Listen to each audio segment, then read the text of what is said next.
Welcome to High Scary Stories.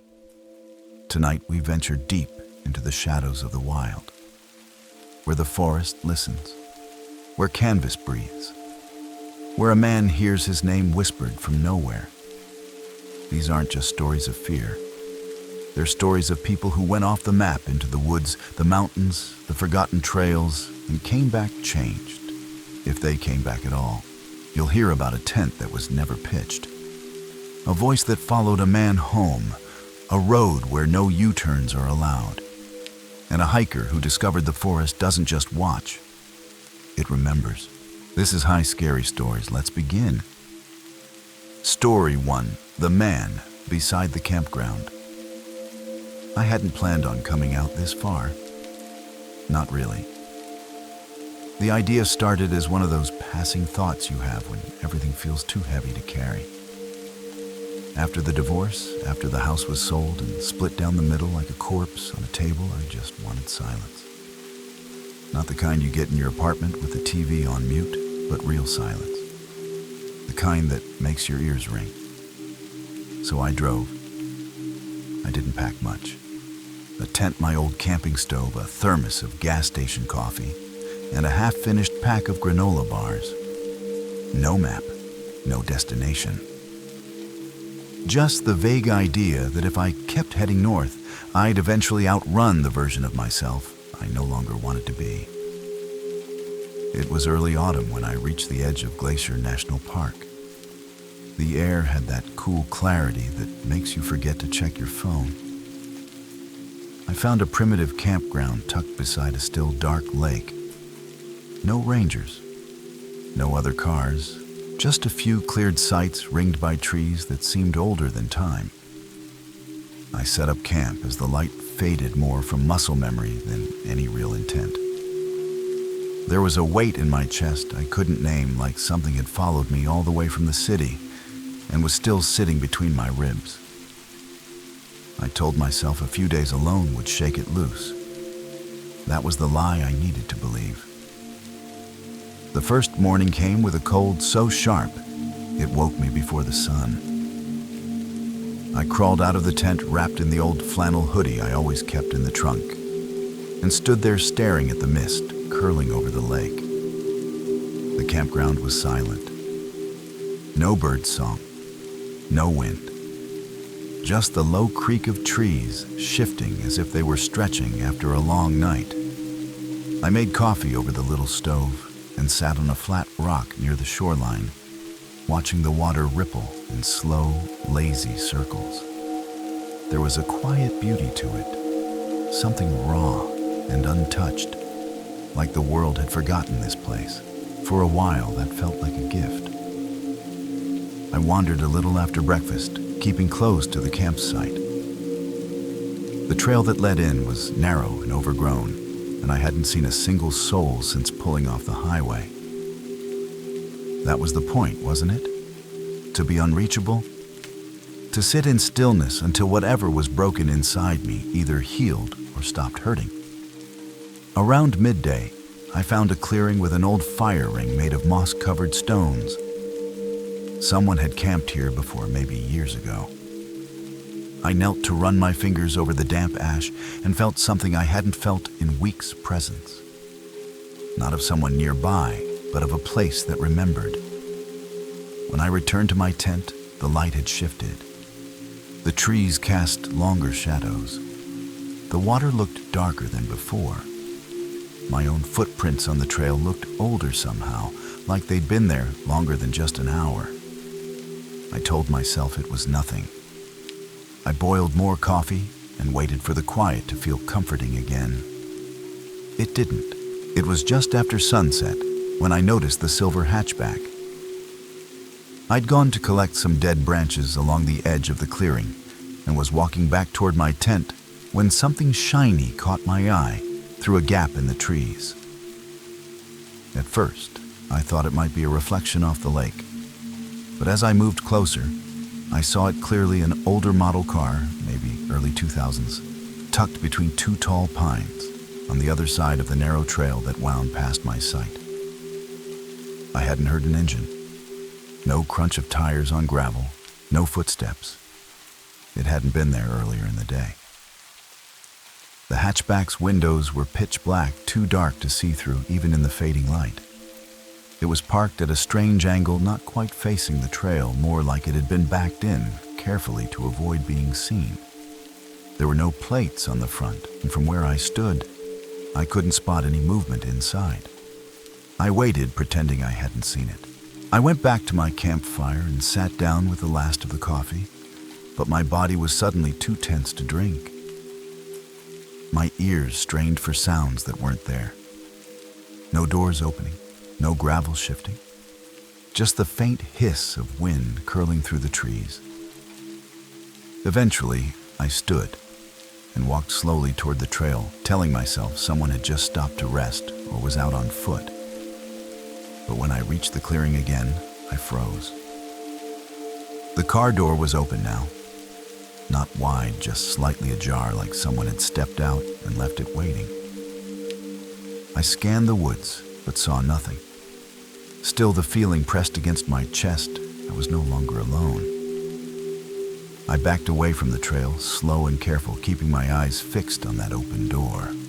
The shadows were thick now, and the trees had taken on that strange stillness they get just before a storm or after something has passed by. I couldn't shake the feeling that the woods were watching me, not just hiding something, but studying me, waiting to see what I'd do next. Back at my tent, I grabbed the flashlight and swept it across the trees, the lake, the gravel trail. Nothing moved, but the air felt heavier, like the forest was holding its breath. I told myself to stay calm, that maybe someone had just gone for a walk and left their door open. But that didn't explain the silence. That didn't explain why every instinct I had screamed at me to leave. Then I heard a soft click. I turned sharply toward the sound. It came from the direction of the hatchback. Another click, louder this time, like a switch being flipped. I raised the flashlight and aimed it toward the trail, but the beam only picked out shadows and brush. I took a step forward. That's when I saw him. He stood behind the open door, barely visible, half hidden in the shape of the frame. He didn't move, didn't speak, didn't even seem surprised that I'd seen him. He just stared, his head tilted slightly, his face shadowed by the low light and the angle of the trees. He wore a dark blue jacket zipped to his chin, and his arms hung at his sides, loose and still. There was something unnatural about how quiet he was. Not tense, not aggressive, just waiting. I lifted the flashlight higher and called out, my voice hoarse. "Hey, you okay?" No answer. He didn't even blink. Then slowly he stepped out from behind the door and pushed it closed with a deliberate, controlled motion. His eyes never left mine. That's when I saw it. In his right hand, barely visible beneath his sleeve, was a small black object. He raised it slightly. A walkie-talkie, the kind I hadn't seen in years. He brought it to his mouth and pressed the button. A burst of static cracked through the stillness. Then a second voice came through, flat, distorted, but undeniably human. "It's time." I didn't wait. I turned and ran, crashing through brush and branches, flashlight swinging wildly. Behind me, I heard nothing. No footsteps, no voice. But I knew without question he was still standing there, watching. I didn't stop running until I reached my tent, lungs burning, heart pounding so loud it drowned out the forest. I fumbled with the zipper, yanked the flap open, and grabbed my keys from inside my backpack with shaking hands. My flashlight beam bounced wildly as I sprinted to the car. The cold metal of the handle grounded me for half a second. I slid behind the wheel, slammed the door, and jammed the key into the ignition. The engine coughed once, twice, then turned over. Relief hit me like a wave, sharp and overwhelming. I threw it into reverse and backed out fast, tires spitting gravel into the trees. I didn't look back, not once. I didn't want to know if he was standing in the road or walking after me or whispering into that strange black radio again.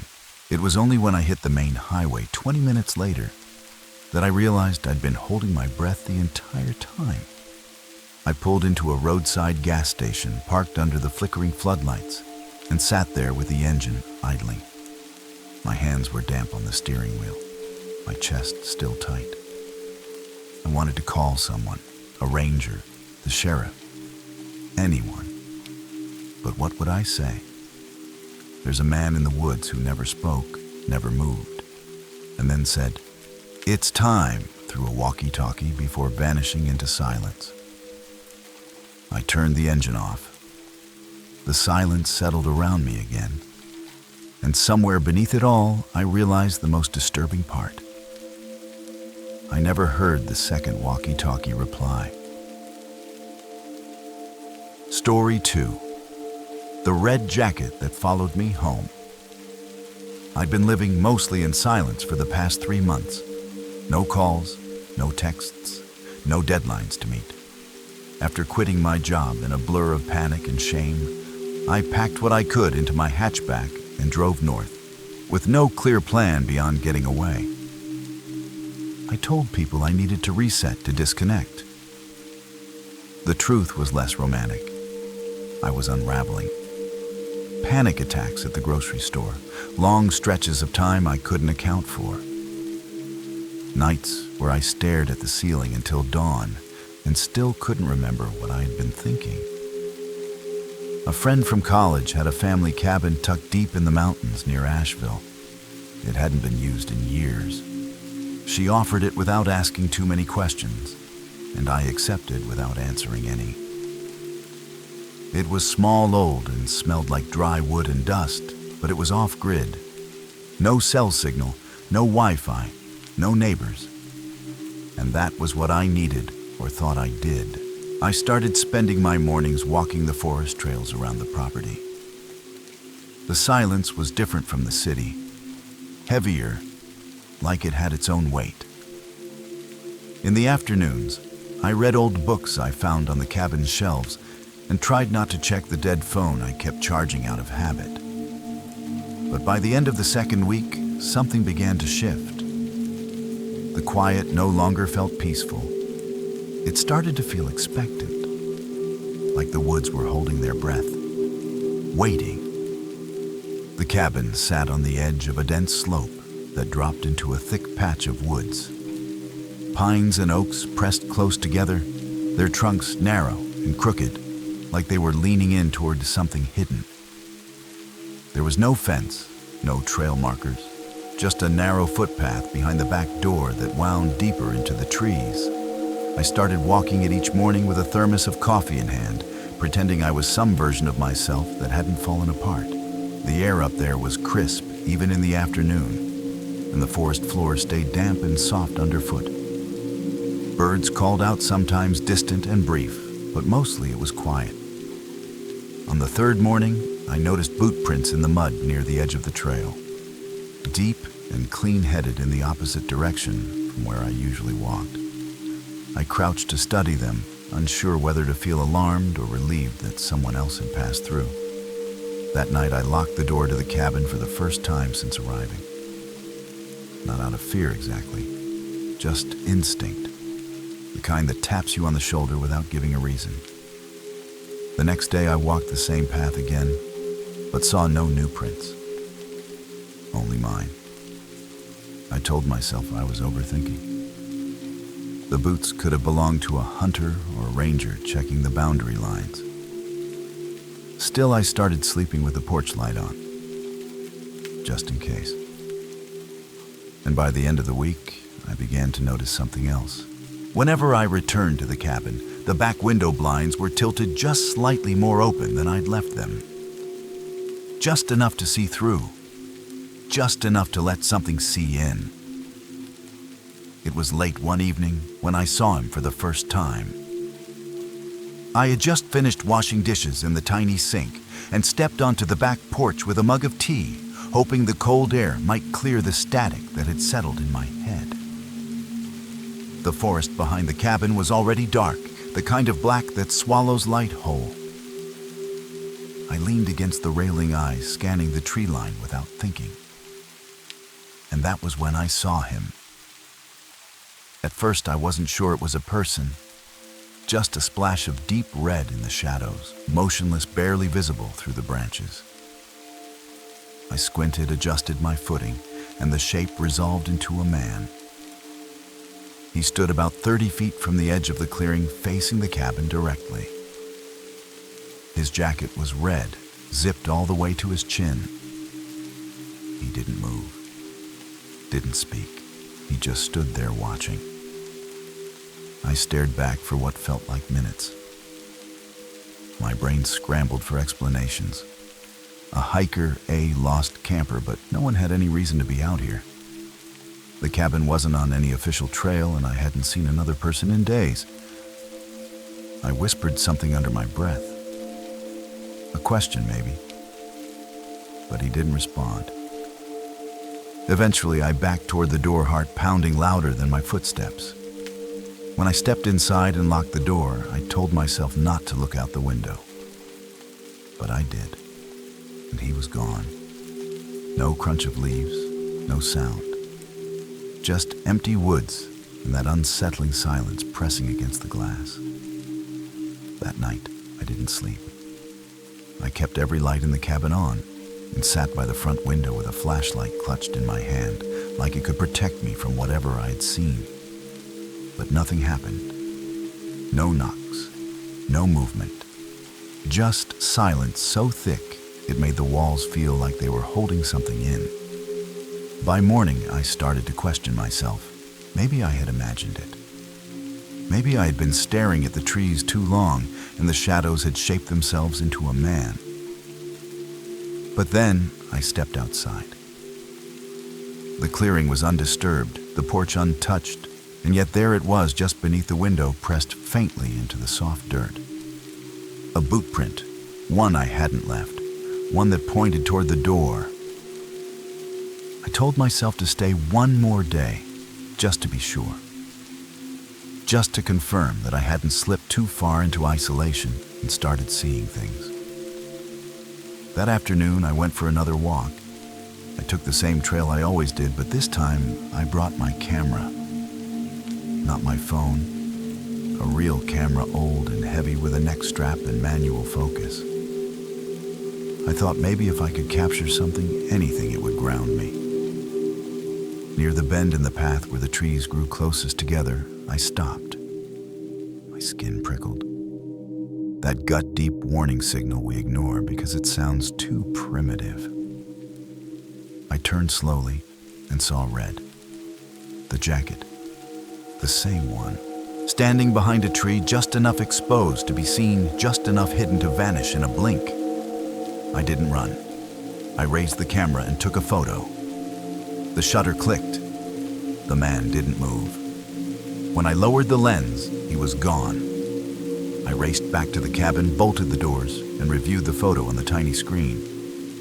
Nothing. Just trees. The red was gone. The figure was gone. Only a blur remained where he had stood. That night he came closer. I didn't see him, but I heard the creak of the steps, the soft shuffle on the porch. I turned off the lights and crouched beside the bed, heart racing. After what felt like an hour, I peeked out through the edge of the curtain. The porch was empty, but the window directly across from mine was wide open. And inside, just visible in the reflection of the glass, was that same red jacket hanging neatly on the hook where I had left my coat. I left at first light. I didn't pack. I didn't clean. I just grabbed my keys, my wallet, and the bag I kept by the door. The jacket was still hanging there, looking exactly like mine, but I knew it wasn't. Mine was in the closet, folded and never worn. This one was damp and the sleeves too long and the zipper rusted in a way I didn't recognize. I didn't touch it. I didn't even breathe near it. The drive back into town was a blur. The road twisted through the mountains like it was trying to shake me off. and every time I checked the rear-view mirror, I expected to see him walking along the yellow line. I stopped once at a gas station with bright, fluorescent lights and people who didn't look twice at me. I stayed in my car engine, running hands shaking against the steering wheel. When I finally got back to my apartment, I felt like I had brought something with me. Not the jacket, not the man, just the weight of knowing he had been inside, that he had gotten that close without a sound. 2 nights later, my doorbell rang at 3:12 a.m. I live on the 4th floor. There's no way up without a key. I didn't answer. I watched through the peephole as nothing moved in the hallway. No footsteps, no retreating shadow. The next morning, I checked my building's security camera out of curiosity more than fear. There was no one at the door. But at 3:12 a.m., the camera caught something else. A still image.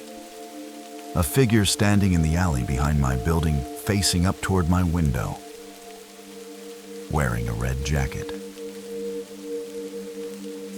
Story 3. No turnaround. After mile 187. The funeral ended just after noon. I stood beside the rental car with a cigarette I wasn't planning to light and stared at the gravel lot behind the church. My mother had always hated smoking. She would have said something sharp and half-joking, something I'd remember, and replay later with that ache that sneaks in after the chaos dies down. But now, there was only silence. No one waiting, no one following me back to the motel. I had made sure of that. I didn't want the condolences. I didn't want the lukewarm casseroles or the awkward hugs. I wanted distance. So I pulled out my phone, scanned for the fastest way out of town, and found a narrow route that cut across the desert straight west toward the state line. It looked clean on the screen. Isolated, efficient. A way to get away before the grief caught up. The road wasn't marked by name, just a number and a string of coordinates that looked unfamiliar. But it promised to save me 20 minutes. That was enough. I gassed up at a station where the clerk barely looked up from her magazine, grabbed a stale sandwich and a bottle of water, and turned onto Route 187 without a second thought. The sky was flat and white, the kind of light that makes everything feel further away than it really is. I told myself I'd be fine once I got moving. But something in my chest stayed clenched, like my body knew what my brain didn't. Not yet. Route 187 started as a cracked ribbon of asphalt winding through dry, low hills dotted with brittle sage and the occasional sun-bleached fence post. The further I drove, the more the road narrowed. The guardrails disappeared, and then the lane dividers until it was just a single strip of pavement surrounded by open desert and jagged red rock. I passed an old billboard missing half its paint and a rusted pickup abandoned on the shoulder, its tires long since buried in dust. There were no other cars, no buildings, just the low thrum of my tires on the road and the steady ticking of the dashboard clock. I rolled down the window for air, but the wind was hot and smelled like copper and sand. The kind of dry that stings your eyes and cracks your lips if you breathe it in too long. At mile marker 183, I saw the first sign that something was off. A dead jackrabbit in the middle of the road, so fresh it hadn't drawn flies. At 184, a shredded tire sat beside a gouge in the asphalt, as if someone had swerved and kept going. At 185, the signal bars on my phone vanished. No service. Just an empty battery icon and a black screen I turned off to avoid staring at. By mile marker 186, the sun had started to dip low, painting the rocks in deep bruised oranges. I hadn't seen a turnout, a driveway, or even a trailhead for miles. Just the same relentless road winding tighter and climbing higher. I should have turned around then. I know that now. But I told myself it would level out, that there'd be a gas station or a junction just ahead. Something. Then I passed mile 187, and the road began to change. Right after mile marker 187, the pavement darkened. Not just from shadow or shade, but as if the asphalt itself had been poured more recently or replaced for no clear reason. It looked smoother, less cracked, and it didn't reflect the light the same way. I eased off the gas, watching the curves ahead more carefully. The terrain was changing too. The land dropped off sharply on one side, now a steep descent into a rocky ravine with no guardrail and no margin for error. I kept driving slower now, stomach beginning to knot. That feeling again, like the air was getting heavier, denser, as though I'd crossed into a place where things behaved differently. A few minutes later, I saw it. A car pulled to the shoulder, facing the wrong direction. It was a red hatchback with its hazard lights blinking in an irregular rhythm. The front door hung open, slightly swaying with the breeze. As I passed, I looked inside. Someone sat slumped in the passenger seat, head tilted down, hands in their lap, like they'd been carefully arranged. I rolled my window halfway down. "Hey," I called out. "You okay?" No response. Not a twitch, not a breath. I slowed, torn between stopping and driving, my heart suddenly thudding in my chest. Something told me not to get out.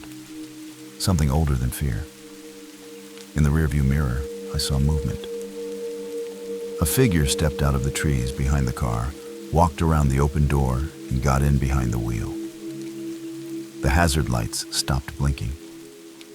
I pressed the accelerator so hard it strained against the pedal. The road was empty, but I didn't feel alone anymore. The road twisted sharply after that, like it was trying to throw me off. I kept glancing in the rearview mirror, half expecting to see headlights trailing behind me, but there was nothing, just the red dust still hanging in the air from where my tires had kicked it up. Still, the feeling stayed with me, thick and insistent, the kind of dread that makes your skin feel too tight for your body. I told myself I needed to stop just for a minute. Regroup. Let my hands stop shaking. So when I saw a wide turnout just past a bend, a flat patch of gravel flanked by low scrub and dead trees, I pulled in. The engine ticked when I turned it off. I rolled the window halfway up, like that would somehow keep the desert out. That was when I saw the hatchback again, parked across the lot maybe 30 yards away. Same red paint, same dented fender on the passenger side. But it couldn't have gotten ahead of me. There was nowhere to pass, no turnoffs. I would have seen it. The door opened, slowly. A man stepped out. I couldn't see his face. The sun was behind him, turning him into a silhouette. But I could make out his shape, tall, thin shoulders, too straight, too still. He stood beside the car, not moving, one hand resting lightly on the roof, like he was waiting for someone. Then he lifted his other hand. Not to wave, not to gesture, just to show me something. He was holding a set of keys. My keys. I didn't remember dropping them. I checked the ignition. My keys were still there. I looked back. He was gone. No sound, no footsteps. Just the red car sitting there with its door open and the wind pushing the dust in slow circles around it. Then my engine died. Not sputtered, not choked. Just went completely silent. The lights on the dashboard blinked once and faded. I turned the key. Nothing. The air inside the car turned cold too fast to make sense. I could see my breath. Outside, the shadows had started to move in strange directions, like the sun was setting in more than one place. And then, just outside the windshield, the man reappeared, walking calmly across the gravel with the keys still dangling from his hand. I didn't wait for him to reach me. My hands were shaking so hard, I nearly snapped the key off in the ignition, trying to turn it again. The dashboard stayed dark. I slammed my fist against the wheel once, twice, and on the third hit, the engine coughed. Not a full start, but enough to flicker the dash lights back on for a breath. I twisted the key again with everything I had. This time the car roared to life, like it had just come back from the dead. I threw it into reverse tires, kicking up gravel and dirt fishtailing as I spun the wheel to avoid hitting the red car. I didn't look at the man. I couldn't. I kept my eyes on the road, on the yellow lines, on anything that wasn't him. For the next 10 miles, I didn't let the speedometer drop below 70. The sun dipped lower behind the ridge, and the road finally widened enough to show signs of life, again faded billboards, a barbed wire fence, a closed-down gas station with broken lights. When I finally pulled into a rest stop with flickering overhead lamps and a vending machine buzzing loudly enough to drown out my thoughts, I killed the engine and sat in silence. My fingers were still wrapped tight around the steering wheel, like letting go might make everything unravel again. Later, I checked the back seat before I drove away. I don't know why, just a feeling. There was nothing there. But the dust on the floor mat was disturbed. And next to the passenger seat, sitting perfectly upright, was a single unfamiliar car key. Story 4. The loop that wasn't on the map. I had been trying to outrun my own life for weeks. Every time I closed my laptop, the emails piled up again like a tide I could never hold back. My lease was about to expire. My savings were thinning out. The relationship I had poured everything into ended with a text that said we wanted different things. Maybe we did. I wanted quiet. I wanted stillness. And all I got was static. So I packed the car with what I had. A blanket, a bag of snacks, a paper map I found in the glove box of a borrowed car, and the lie I told myself that getting lost might help me find something again. My plan was simple. Drive north through Oregon. Avoid highways. Avoid notifications. I found the road by accident. A narrow turnoff between pine trees half hidden behind a rusted mile marker. There was no name, just a winding line on the map that promised to reconnect with the main route further ahead. It looked harmless. Peaceful even. And it was for a while. The trees grew taller the deeper I drove. The air felt sharper, cleaner. I rolled down the window and let the wind push the noise out of my head. For the first time in days, I thought maybe I had done something right. That was before I passed the same green sign twice. Before I noticed the mile marker had not changed. Before the road began to feel like it was circling something I couldn't see. The road narrowed as the forest closed in on both sides. The trees pressed so tightly together, they blocked out most of the sky. I passed a wooden sign nailed crookedly to a post that read, Mile 142, in faded white paint.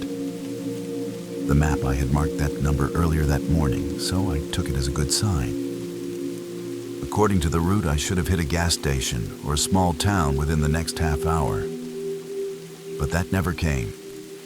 Instead, the road curved gently left, then right, then left again. So many times I lost track of direction. My phone had long since lost signal, the screen stuck on the same blank loading bar, no matter how many times I tapped it. Still, I wasn't scared. Not yet. Just irritated. Frustrated that a detour meant to give me peace had become another inconvenience. I passed another sign. Same weathered wood, same chipped paint, Mile 142. I slowed the car and leaned out the window to get a better look. It was identical down to the splinter in the corner. Maybe they had reused signs. Maybe someone had forgotten to update the markers. But a knot started to tighten in my stomach. I kept driving, trying to shake the feeling. The road remained smooth, the forest unchanged. Even the light filtering through the trees looked the same. 15 minutes later, I passed it again. Mile 142. And that was when I finally said it out loud. Not a curse, not a question. Just one quiet sentence that felt like a truth I didn't want to accept. I don't think this road goes anywhere. I pulled over at the next turnout, a small gravel patch just wide enough for one car. There was an old wooden information board covered in cloudy plastic. I got out, stretched my legs, and walked over to it, hoping for some sort of map or trail guide. Maybe even a phone number. But when I looked closer, the board was blank. Not vandalized, not weathered, blank, just a sheet of yellowed paper, clean and empty, like nothing had ever been printed there at all. I turned in a slow circle, trying to get my bearings. The forest looked the same in every direction. Same tall pines, same underbrush, same thick silence. There was no wind, no birds, not even the distant hum of traffic. Just stillness, as if the whole world had paused, and I had somehow missed the signal to stop moving. I decided to call the motel where I'd booked a room in the next town. When the line connected, I almost sighed with relief. But before I could speak, a woman answered with a voice that was flat and unreadable. "You're almost here," she said. I blinked. "Sorry," I asked. "You're almost here," she repeated. Same tone, same timing, like she was reading from a script. I hung up without saying anything else. My chest felt tight. I tried calling my dad. The phone rang once, then silence. No static, no voice. Just a hollow dead line that didn't even disconnect until it did. That was when I looked back at the road. The mile marker was still there. Mile 142. Again. I got back in the car, locked the doors without thinking, and sat there, gripping the steering wheel like it could anchor me to something real. My heart was thudding in my chest, loud enough to drown out the silence. I turned the key. The engine came to life without issue, like everything was normal. Like the road hadn't just folded in on itself 3 times. I pulled back onto the pavement and drove faster than before, eyes locked on the shoulder for anything familiar or different or wrong. It wasn't long before the road dipped and twisted again, and my stomach dropped when I passed that same wooden sign. Mile 142. The 4th time. I didn't say anything this time. I just kept driving. Eventually, I saw another car, a blue sedan parked on the shoulder with its hazard lights blinking slowly. All 4 doors were wide open and no one was in sight. I slowed, rolled down my window. "Hello," I called. Nothing. The front seats were pushed too far forward, like someone tall had driven in a hurry. I circled once on foot, hoping for a note, some explanation, anything. And then I saw the slip of paper under the wiper. A gas receipt. November 23rd, 1987. No address, no station name. I held it in my hand and felt the edges curl under my fingers like it had just been printed. I got back in the car and locked every door. This time I didn't drive. I waited. I wanted to see if something would pass, if another car would show, but nothing came. No wind, no headlights, just the steady blink of the sedan's hazard lights in my rearview mirror. I turned the key again, and the engine started like normal. I drove. I passed the sign again, mile 142, and again, and again. The sun hadn't moved. My phone stayed frozen. The same 3 texts, unread. The same dead battery bar. Then just when I thought I couldn't take another loop, the road opened into a small underpass. A concrete bridge I hadn't seen before. I turned beneath it without thinking, desperate for change. Any change. Beyond the bridge, the pavement turned rough. Trees grew closer to the road, so close I could have touched them if the windows were down. Then I saw it. A pale canvas tarp stretched across the road. Something underneath it, shifted. Slowly, deliberately. I reversed without thinking, heart hammering. When I looked back toward the bridge, it was gone. I drove without stopping for what felt like hours, but the road never changed. The trees stayed the same, the light stayed flat, and the canvas tarp haunted the back of my mind like a question I hadn't asked. I didn't see it again, but I kept expecting to around every curve, after every bend. When the fuel light blinked on, I panicked. I began to mutter under my breath, not words exactly, just sound, something to fill the space and remind me I was still real. Then, without warning, my phone buzzed. The screen lit up. Signal bars.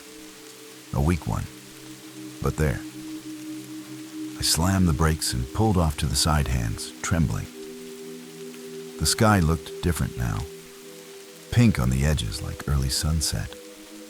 I opened the map app and it loaded. A tiny blue dot pulsed on the screen miles from where I thought I was. I kept driving until I reached the first gas station I could find. A squat building with flickering lights and dust coating the windows. I filled up in silence. Inside, the clerk didn't look up. I paid in cash. I didn't ask where I was. I didn't want to know.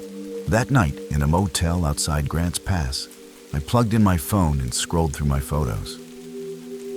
I hadn't remembered taking any, but there was one. Just one.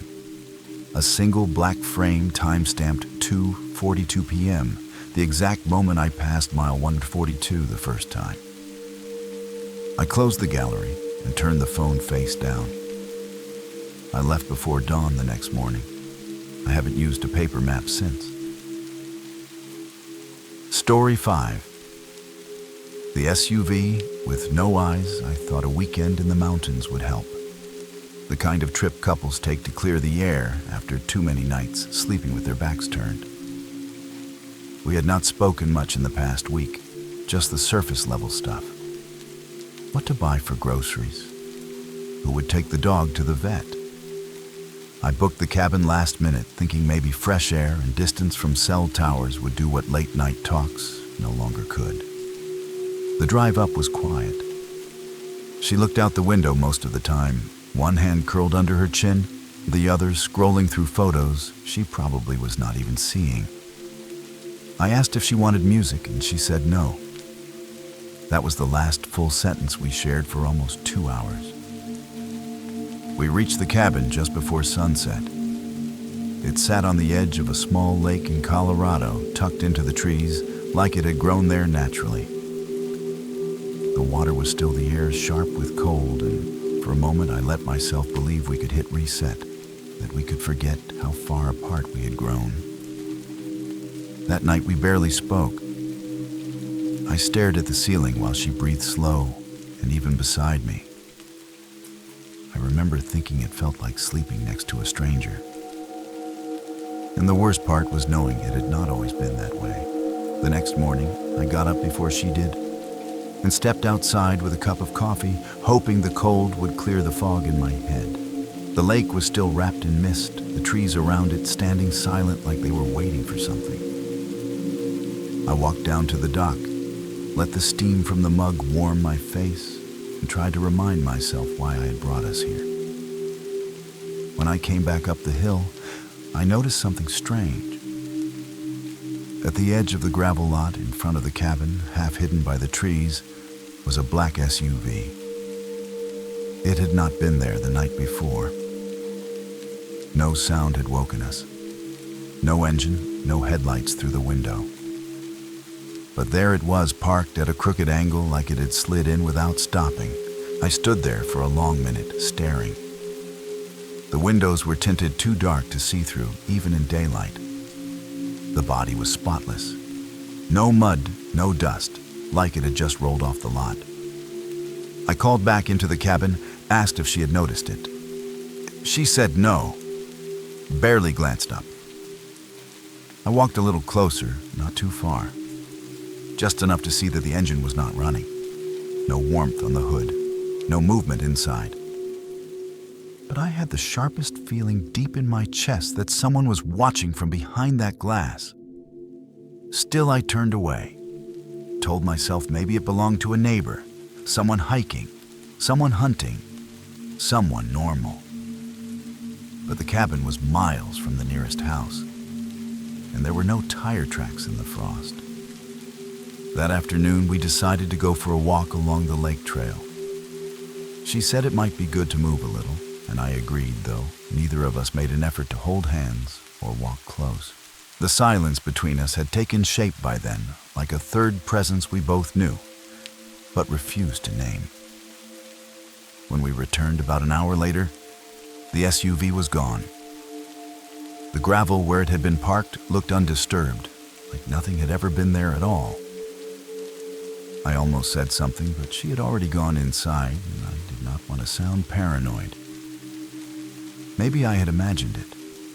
Maybe the cabin's isolation was finally starting to mess with my sense of time and detail. That night, I woke to the sound of gravel crunching. I sat up fast, the kind of motion you only make when your body hears something before your mind does. I went to the window, peeled back the edge of the curtain, and there it was again. The SUV, same angle, same stillness. No lights, no sound. I stared hard at the driver's seat, but I could not see a face. Only the outline of a head slumped forward like someone had fallen asleep at the wheel. I watched for almost 10 minutes. It never moved. I almost went outside. Almost. But then the headlights flicked on bright and sudden and lit up the side of our cabin like a stage. Still, the engine stayed silent. The figure did not move. I stepped back, heart pounding, and the lights turned off. Just like that. I didn't sleep again that night. The next morning, I walked out before sunrise, needing to see it for myself again, to make sure I hadn't dreamed it or imagined the whole thing. The gravel lot was empty. No tracks, no tire marks. Just the same frost-covered ground, untouched like always. I went back inside, half expecting her to ask me where I'd gone, but she was still asleep, one arm curled under the pillow like she hadn't moved all night. Around noon, she suggested we drive into town. She wanted coffee, real coffee, not the instant stuff we brought. I agreed, grateful for an excuse to get off the property.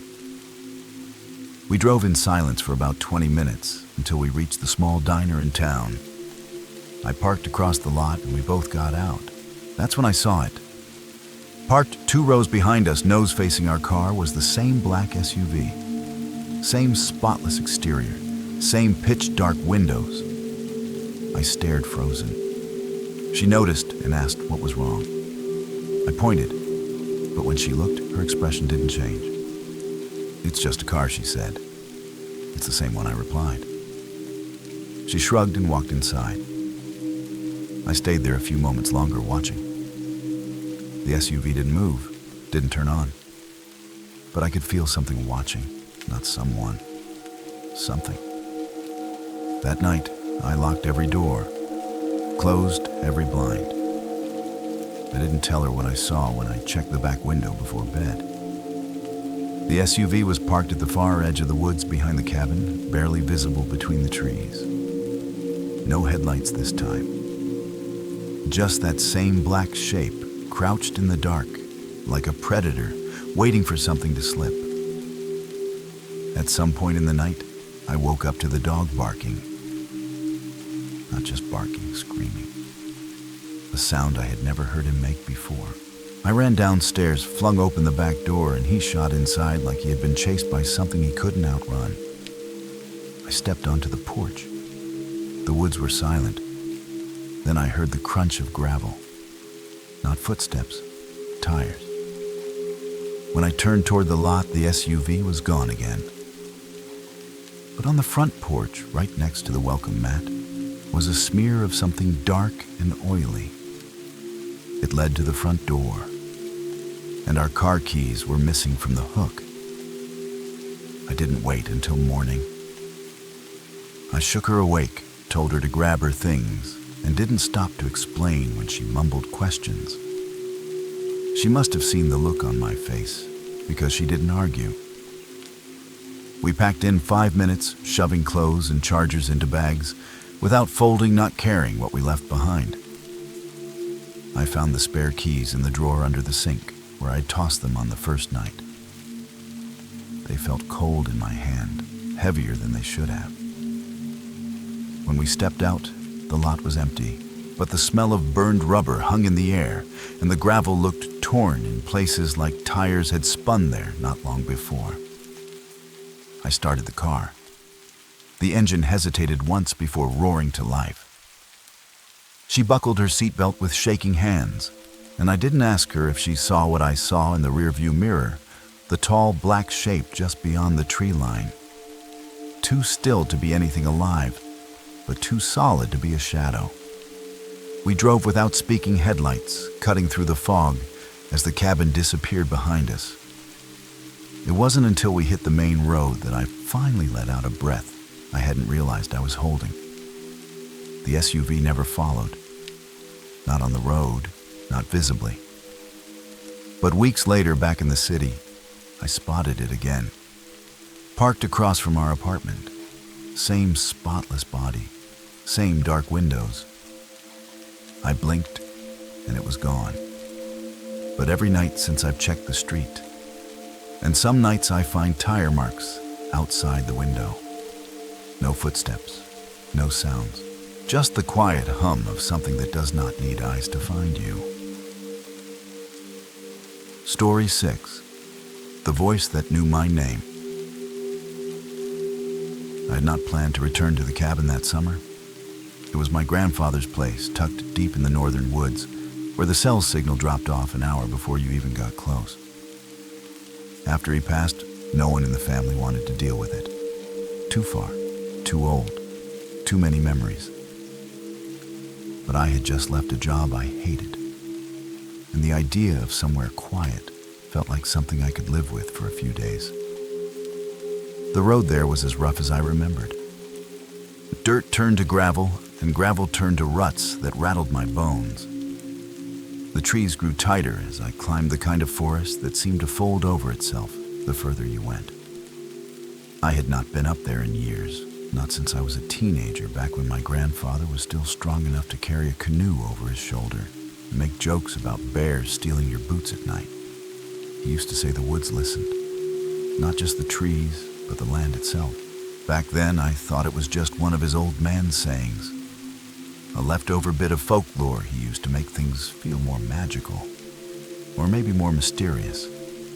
But the first night alone in that cabin, surrounded by nothing but pine and the crackling fire, I started to understand what he meant. There was something alive out there. Not an animal, not a person, just a presence. Something that knew how to wait.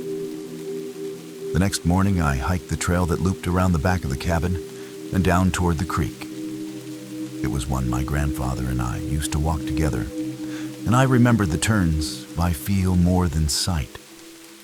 The trees had grown taller since then, and the path narrower, more overgrown. Still, it felt good to move. The air was crisp and clean, filled with the smell of pine sap and damp earth. I followed the trail until it opened near a mossy clearing where the creek cut through a low ravine. The water was slower than I remembered, quieter, but it still ran clear. I sat on a rock and let myself breathe. For a few minutes, I felt like I was 12 again, waiting for my grandfather to catch up. Then I heard it. Someone calling my name. It came from across the creek. Not loud, not panicked. Just a calm voice, almost friendly. But it wasn't a voice I recognized. Not my grandfather's, not anyone I had spoken to in years. I stood slowly scanning the far bank. Nothing. Just trees and shadow. Then again a little closer this time. My name. No last name. No title. Just the way someone would say it if they had known me for a long time. I waited for a third time, but it never came. Only the sound of the wind picking up, moving through the trees like a warning. I told myself it was a trick of the forest, maybe an echo, maybe memory. But I left the creek sooner than I had planned, and I didn't take the same path back. That evening, I tried to settle in. I made a fire, opened a can of soup, and read a book I had brought but barely touched a page. My eyes kept drifting to the windows, to the black shapes of trees swaying just outside the glow of the porch light. The silence wasn't peaceful anymore. It felt full, like something was standing just outside of hearing, just beyond where the light ended. Around midnight, I turned in. The cabin had no curtains, never needed them. But that night, I stacked a few books against the windowsill, just to feel like I'd put a barrier between me and the dark. I drifted off for a while, but sometime later I woke up. No noise, just a feeling. I stayed still, eyes open, listening. Then I heard it. My name. This time it came from the other side of the front door. Closer. A soft voice. Friendly but wrong. Like someone trying to mimic familiarity. Like it was being performed rather than spoken. I didn't move. Didn't breathe. Then I heard the door handle shift. Not a knock. Not a pound. Just the faint, steady click of someone trying the knob. I waited, muscles tight, staring at the shadows crawling under the doorframe. But it didn't open. The handle stopped. The voice did not return. And when I finally forced myself to move and looked outside, the porch was empty. No footprints on the steps. No trail in the dirt, just the woods. Silent, watching, waiting. The next morning, I convinced myself it had been a dream. A half-sleep hallucination brought on by isolation and memory. But that explanation started to crumble the moment I stepped outside and saw the porch. Not the footprints I expected, because there were none, but the welcome mat had been moved. Shifted several inches to the left, as if someone had stepped under it or tried to lift it. And right in the middle, barely visible unless you looked closely, was a single pine needle. Clean green and fresh. I hadn't walked through the woods since the day before. I hadn't even stepped near the trees after I left the creek. That afternoon, I found a box of my grandfather's old cassette tapes in a drawer. I remembered them, vaguely, recordings of forest sounds he used to play at night, saying it helped him sleep. I figured listening might ease my nerves. I found a working player, popped one in, and sat back. The static gave way to soft wind, creaking trees, the occasional bird call. Familiar, comforting. Then the voice came through. It was low, barely louder than the wind, but I heard it. My name. Not once, not shouted. Whispered. Clear. I froze. Rewound. Played again. My name. Exactly the same voice I'd heard outside the door. I checked the label on the tape. August 1993. My grandfather's handwriting. I stared at the machine. Tried another tape. Different label, different year, same thing. Wind, leaves. Then my name. Spoken softly, waiting. That night, I couldn't sleep. I sat in the main room with every light on, staring at the door. At some point, I must have dozed off. I woke up to silence. No wind, no night sounds. Just an overwhelming sense that I was not alone. Then from the back room, his old bedroom, I heard the voice again. My name. Spoken slowly, drawn out. I stepped forward, unsure if I was still dreaming. The door creaked as I opened it. The room was empty, dusty, nothing disturbed. But written on the mirror in the frost was a message in block letters. You're listening now. And beneath it in the corner, like a signature, I remember you. I left before sunrise. Didn't pack much. Just grabbed my bag, my keys, and left the rest behind. The tape recorder was still sitting on the table. The cassette paused where I had stopped it after hearing my name for the third time. I didn't touch it. I didn't even look directly at it. I just walked out, locked the door, and didn't look back at the cabin as I pulled away. The forest seemed different on the way down. quieter, but not empty. I had the creeping feeling that something was moving with me just beyond the trees, unseen but present. The road twisted and turned in ways I didn't remember, but eventually I reached the main highway, and the first flickers of cell signal returned to my phone. I didn't tell anyone what happened. Not my sister, not my friends, not the lawyer who called to ask what I planned to do with the property. I just said I needed time to think. Back home, things felt normal for a while. I slept with the lights on, kept the windows closed no matter how hot it got. But some nights around 3 a.m., I still hear it. A voice I can't place. Soft, familiar, calling my name from the hallway. The last time it happened, I followed it. Opened the door to my bedroom and stood in the dark. There was nothing there, but taped to the inside of the door was a pine needle. Fresh, green, waiting. Story 7. Under the canvas. I took the job because I needed space. After the breakup and the mess that followed, I wanted something far away from everything familiar. So when a conservation crew offered me a short-term contract, helping clear trails in a remote stretch of national forest, I said yes without thinking twice. The pay was low, the hours long, but I didn't care. I wanted trees. I wanted silence. I wanted to be somewhere no one could text me.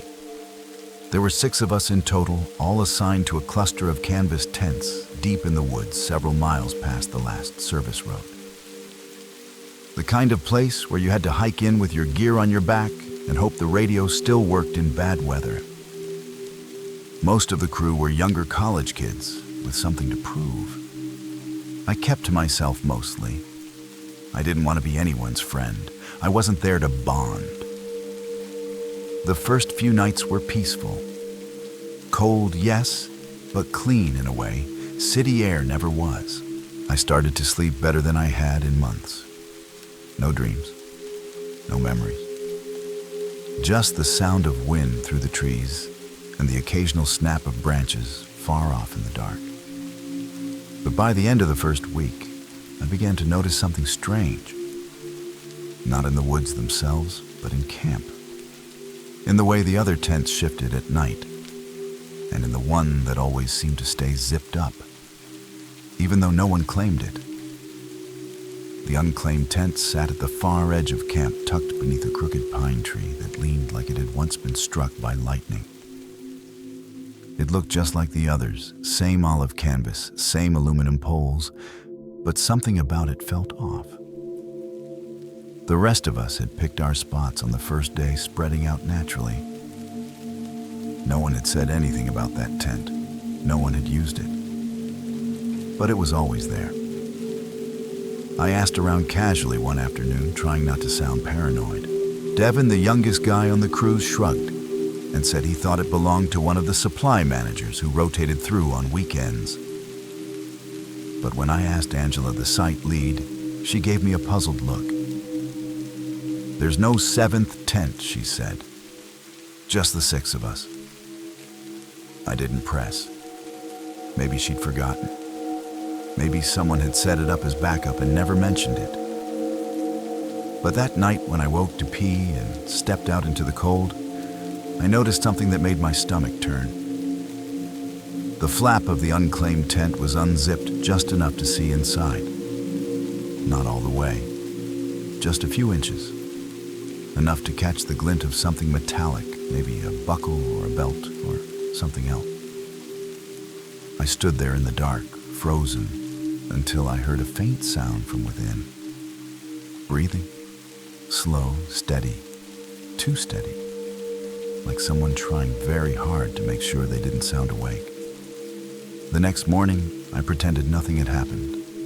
Ate breakfast with the crew. Talked about the trail work plan for the day. Laughed at Devin's story about a raccoon stealing his protein bar. But I kept glancing over at that last tent. It sat there like always, perfectly still, perfectly zipped. No sign of life, no movement. When everyone headed out to clear brush along the ridge, I stayed behind. Said I had a headache and needed rest. No one questioned it. Once they were gone, I circled back toward the tent. Every step closer made my skin tighten. I stood in front of it for a full minute before reaching down. The zipper was cold, even in the morning sun. I pulled it up slowly, careful not to make a sound. Inside, there was nothing. No sleeping bag, no boots, no gear. Just a bare floor and the smell of wet canvas. I exhaled slowly, feeling a little ridiculous for how tense I'd been. Maybe it really was a spare. Maybe I'd imagined the breathing. But as I stepped back, I saw it. A single footprint. Just one. Right behind the tent. Deep in the soil. It didn't match any of our boots. That night, I didn't sleep. I lay in my tent, eyes open, listening to every creak of the trees. At some point, just past midnight, I heard it again. The sound of a zipper. Not mine, not anyone else's. Just slow and smooth from the far edge of camp. I stayed frozen in my sleeping bag, eyes, wide open, heart hammering in my chest. The zipper sound had stopped, but I could still hear the faintest movement outside. Shuffling steps in the pine needles, then nothing. Just silence so thick it pressed down on my ears. After what felt like an hour, I worked up the nerve to peek through the mesh flap of my tent.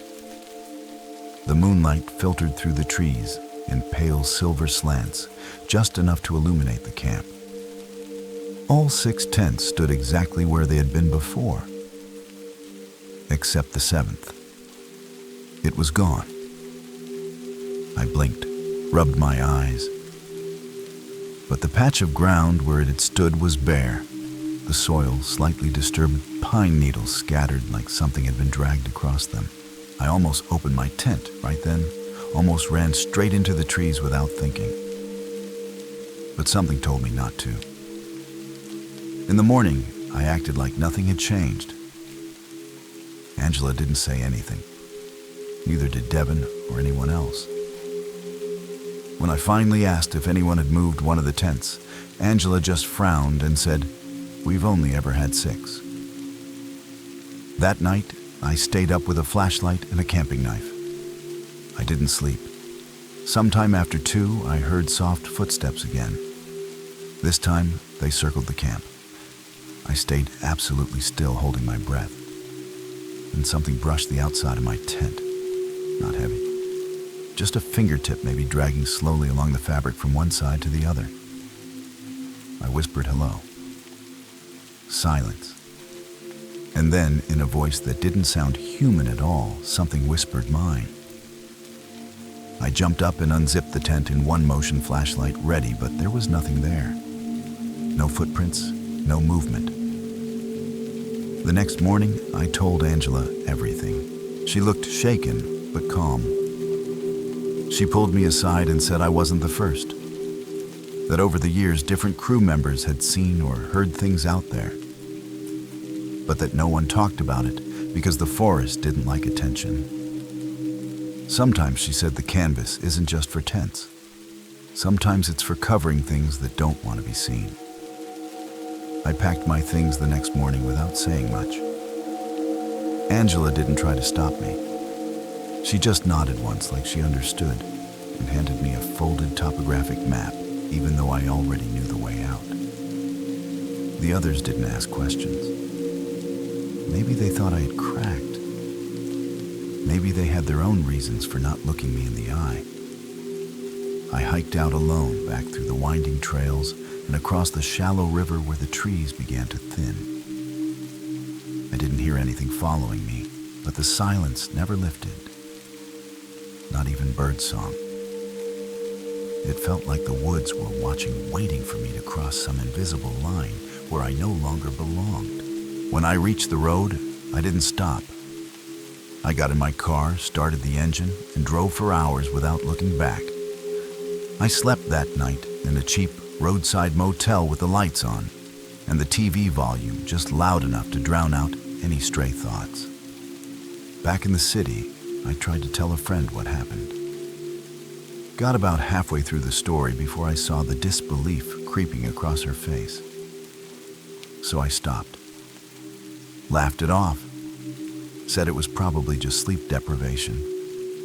But sometimes I still hear the sound of canvas shifting when the wind picks up. And last week I found a single tent peg on my apartment balcony. Cold, clean, like it had just been pulled from the dirt. I never told anyone. I just threw it away. But some nights I still dream of zippers and something moving just outside the flap. Story 8. The Man Who Heard the Trees. I met Elias at a ranger station near the base of the Cascades. I had taken a leave from work, the kind of break that comes after too many restless nights and one too many breakdowns in a bathroom stall. I was looking for quiet, but Elias said he was looking for something else entirely. He was in his 60s, wiry and sunburnt, with eyes that barely blinked and hands that moved like he was always measuring the wind. He told me he had lived in the woods most of his life. Not in one cabin, but dozens, all temporary, all half-built, and eventually abandoned when the trees told him it was time to go. I thought he was joking at first. Then I thought he was crazy. But something about the way he said it made me pause. Not like a man trying to convince you. More like someone repeating a truth he had lived with for so long it no longer needed explanation. I was supposed to hike solo for a week. Just me, a tent, and a map. But Elias offered to guide me through the back trails places not marked on any map I had. He said they were older than maps anyway. I hesitated, but I agreed. Maybe it was curiosity. Maybe it was loneliness. Or maybe I wanted to know what it meant when a man said the forest could speak. We set out early the next morning, long before the mist had lifted from the valley. Elias moved through the forest like someone born to it, barely glancing at the trail beneath his feet. I followed, pack heavier than it should have been, boots too new for the uneven ground. He didn't talk much, just pointed now and then toward things I wouldn't have noticed: a scar in the bark of a cedar, a mound of stones too deliberate to be natural. As the hours passed, the trail grew thinner until it disappeared altogether. The trees closed in, older and taller than any I had seen before. The air was different there, still but not silent. It carried a hum, low and constant, like something beneath the surface was vibrating. Elias paused, often laying a hand on trunks, closing his eyes. I didn't ask what he was listening for. By late afternoon, we reached a small clearing where he said we would camp. No signs of hikers, no fire rings, no trash. Just grass and moss and the sound of distant wind. He said the trees here were calm, that they liked us. I didn't know what that meant, but I nodded. That night we sat by the fire, the stars choked out by the canopy above. He told me stories, not myths, not legends, but things he swore had happened. Things about people who listened too closely, and others who didn't listen at all. I woke in the middle of the night to a sound I couldn't place. It wasn't the usual forest noises, no wind, no animal rustling through the underbrush. It was rhythmic, almost like breathing, slow, deep, and close. I sat up the fire now, only glowing embers, and looked around. Elias's tent was zipped shut. No movement, no light. I stepped outside, barefoot, the moss cold beneath my feet, and turned toward the sound. It was coming from the edge of the clearing, where the trees grew tighter and darker. I took a few steps closer, heart racing, not sure what I expected to find. Then it stopped. I stood there listening to the silence press in around me. And then I heard a voice. Not Elias's, not mine. Something low and dry like bark cracking in the cold. It said a single word. Leave? I spun around, flashlight shaking in my hand, but saw nothing. No eyes in the dark, no shapes between the trees, just stillness. I backed away slowly and returned to my tent, forcing myself to breathe evenly, trying to convince myself it was a dream. A stress response, a trick of the mind. In the morning, I told Elias. He didn't seem surprised. He just stared into the fire for a while before saying quietly, "They don't always like visitors." Then he stood, brushed off his pants, and added, "Next time, don't answer when they speak." That night, I woke up to Elias standing outside the tent, completely still, his back to me. The fire had gone out, but the moonlight was enough to see him clearly. He wasn't moving, just facing the trees with his head tilted slightly like he was listening. I called his name quietly, then louder. He didn't answer. When I stepped out, I noticed something strange. The forest was perfectly still. No wind, no insects, not even the distant cry of an owl. Just the sound of Elias breathing slowly and deeply. He finally spoke, but not to me. He whispered something under his breath, a language I didn't recognize. Rhythmic, measured, like a prayer or a chant. Then, as if on cue, a sudden gust of wind tore through the clearing, strong enough to shake the trees and whip the tent fabric. Elias turned to me, eyes wide and almost apologetic.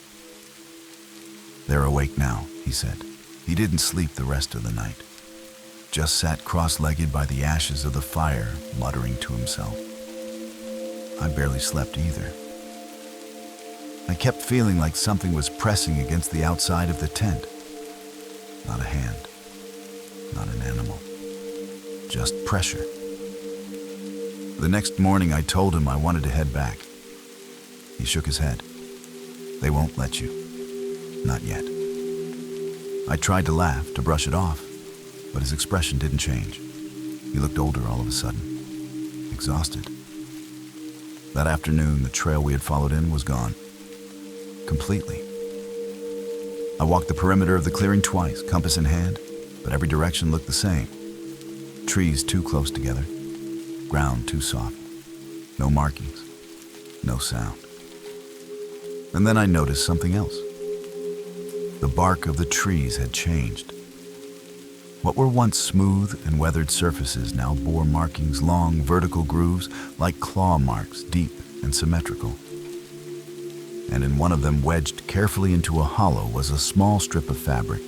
It was mine, from the sleeve of the jacket I tore 2 days earlier. Except I hadn't been anywhere near that tree before. I don't know how long we were trapped there.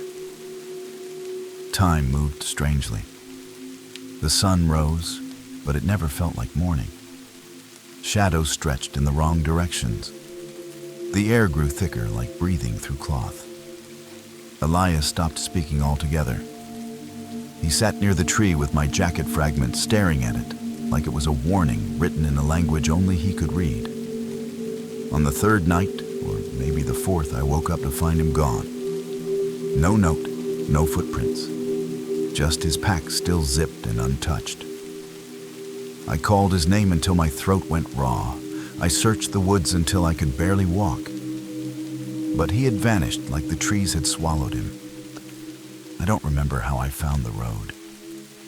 One moment I was stumbling between trunks soaked in sweat and fear, and the next I saw the curve of gravel cutting through the trees. My phone buzzed back to life a few minutes later.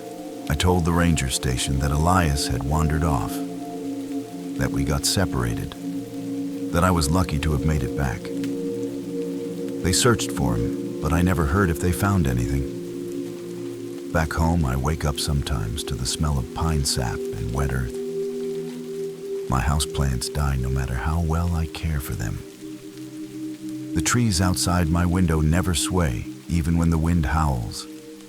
And last week, tucked between the pages of my hiking journal, I found a strip of canvas, folded clean, damp, and marked with a single word burned into the fabric.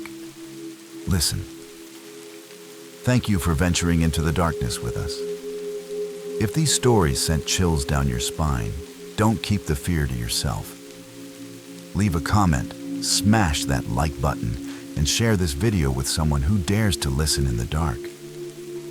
We release terrifying true stories every week, so be sure to subscribe and turn on notifications so you never miss what's lurking in the shadows. This is High Scare Stories, where nightmares don't end when the video does. Until next time, stay safe and stay scared.